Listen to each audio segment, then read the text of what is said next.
Hello, George, Fat Ninja Foodforest. Just kicking the ducks out of the pond. I just want to show our self-filling pond. This is one of 3 lined ponds we have. This is an old hot tub we use.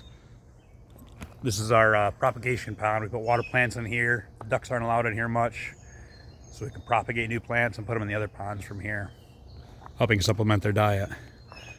But this pond is self-filling. This old hot tub has some cracks in the side, down the first few inches, so that water kind of sieves slowly into the mound around it, the grow beds around it. You can see from the duckweed how far up the water made it last night when it did fill up. We do have redundancy in the system, so all of our ponds have a secondary drain. So when it gets up to a certain point, there's a drain out the back. It didn't make it to it over there. It was able to absorb into the mound around it. The way this works is we have this PVC pipe. Don't mind the beat up old greenhouse. It's got to be remodeled this year. And Melinda says I shouldn't show the mess over here either. But we got this PVC that comes down off the gutter. This PVC has small drip holes all along it, feeding this garden bed with the pressure that backs up. The largest holes at the end going into the pond. It goes from a 2-inch pipe to a 4-inch pipe. That 4-inch pipe has got almost 20 foot of pipe in it. Able to hold a lot of pressure off the gutter. That comes from the gutter above, catching this corner of the house, giving us a self-filling pond. So it's just a great way to catch and store that energy once again, to take that water rather than trying to get it off our property as soon as possible, find ways to use it. I won't show all of it, but I'll also talk about the multiple swales we have here. We have a series of 20 plus swales. So a lot of these catch ponds go into, a lot of these swales go into catch ponds like that. This is a swale here that we've partly dug out. Had a little pond on the end of it, and it runs property wide. It's got wood chips in it now, which I've shown how we dig those wood chips out and top dress the beds below. But so every time we're stopping, slowing, spreading, and sinking that water into the landscape around us. In that process, we're holding it down out of the sunlight, so to be able to be given back as we need it throughout the year.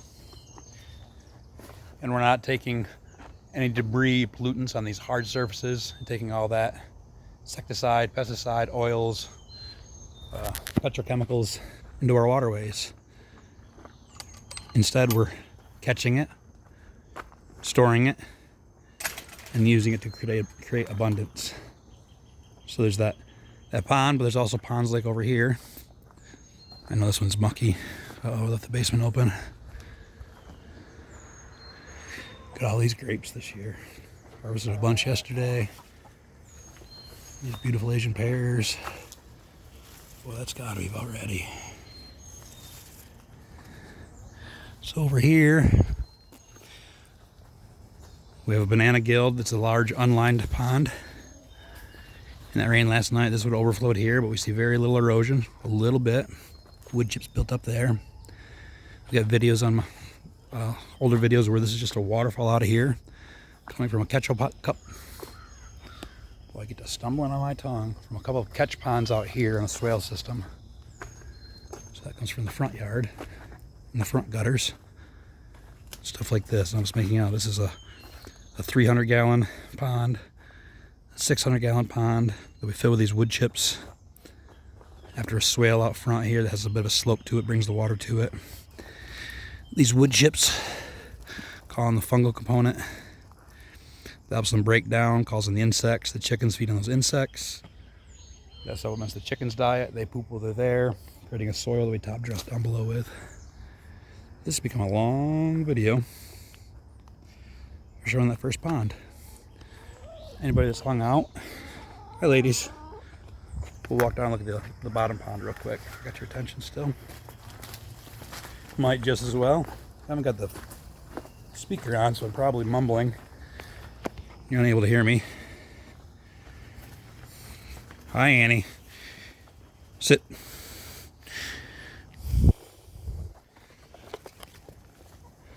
I know it's just a dominance thing, but it's funny. Here we can see there's some erosion. These wood chips are built up off of that area there. Need some work out of that gutter. always something. Observing, seeing where that attention is needed. So down here at the bottom is the last pond.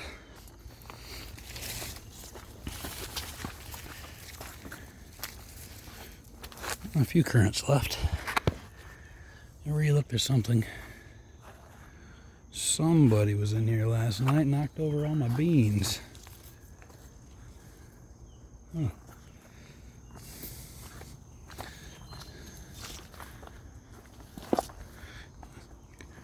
Where was the bear, the groundhog? There's so many critters here. So this bottom pond should be full. Any water comes down is caught here.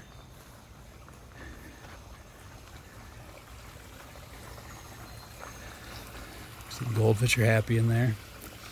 No signs of erosion. A little bit of wood chip here. Tiny bit of erosion here. And we got heavy rains last night. So catching and storing that energy, finding ways. That first pond was right close to the house. It's very obvious how we're doing that. The rest of this is all interconnected swales, which are on contour ditches. Follow the lay of the land. That have low spots in them, so when it fills, it drains into the one below it on down through the property. Hope that helps. I'm George, Pet Ninja Food Forest. Change better than holiday. Peace.